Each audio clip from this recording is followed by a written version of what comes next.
Whenever you're ready. I want to thank everyone for attending the service of the celebration of my best friend, Leahcim, the businessman James. Leahcim told me that if he was ever to die before me, that he doesn't want people to cry at his funeral, but to celebrate his life and to keep his spirit alive. He wanted to leave a legacy that will live on with everyone forever. I don't know where to start because there's so much I could tell you about my best friend. Well, I might as well start from the beginning. It all started back in Southside Jamaica, Queens, where, it was a tough neighborhood growing up. Me and Leahcim, we experienced it all. We've seen a lot of dangerous, crazy, illegal stuff. And, only the strong survived growing up in that neighborhood. But me and Leahcim, we made it out on top. And, we never let any of that stuff get the best of us. Me and Leahcim, we have so many similar characteristics that it's scary when I think about it. It only took us 8 years of our lives until we met.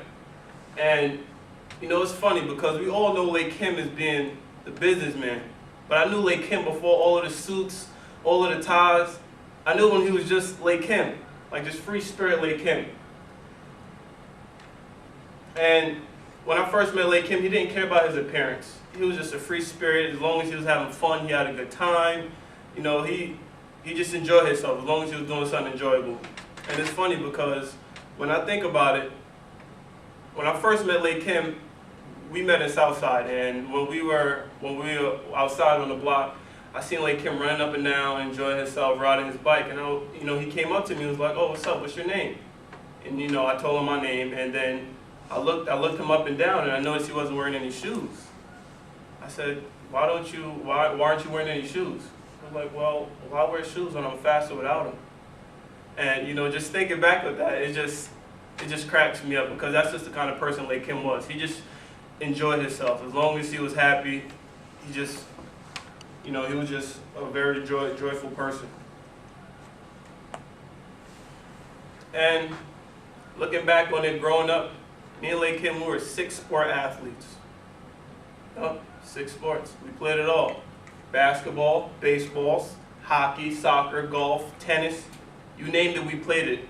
And we enjoyed ourselves. And I don't know how we did it because we played in Leahcim's backyard, and his backyard was just full of half concrete, half dirt. And we just found anything in the backyard. We made the most of it, and we had a good time. And that's just the memories I remember with Leahcim, always having a good time. Nevertheless, it did not take Leahcim long to realize that you need money to get what you want. And his father was a mechanic, so Leahcim knew that he wanted to fix things, but he didn't know how to fix cars.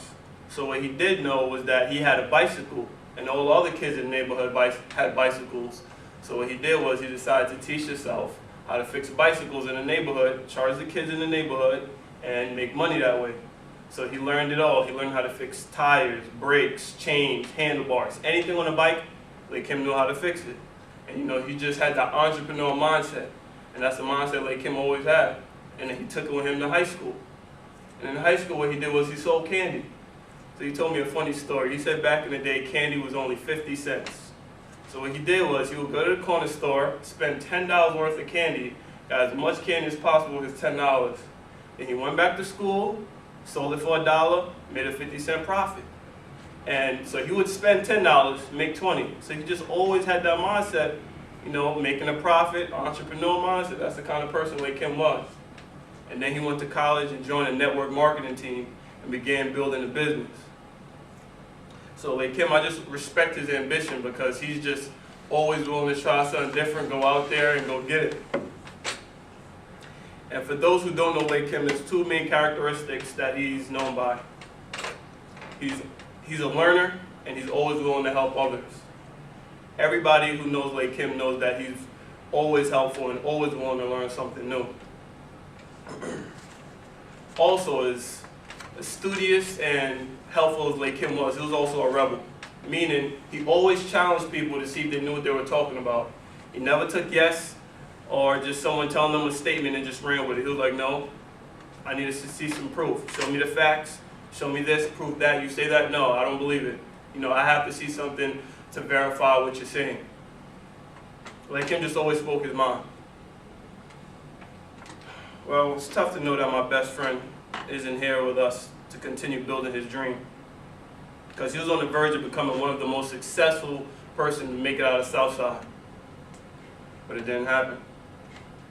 Well, I want to let you guys know, most importantly, Leahcim, that I will continue to build his dream. And I promise to keep his name and legacy alive. I'm going to close with one of Leahcim's favorite quotes. A lot of people knew he said this all the time. Everybody wants to be famous, but nobody wants to put the work in. And that's the kind of person Leahcim was. He was willing to put in as much time, effort, work, and dedication to achieve any goal he set out for himself. And that's why I love you, Leah. Rest in paradise.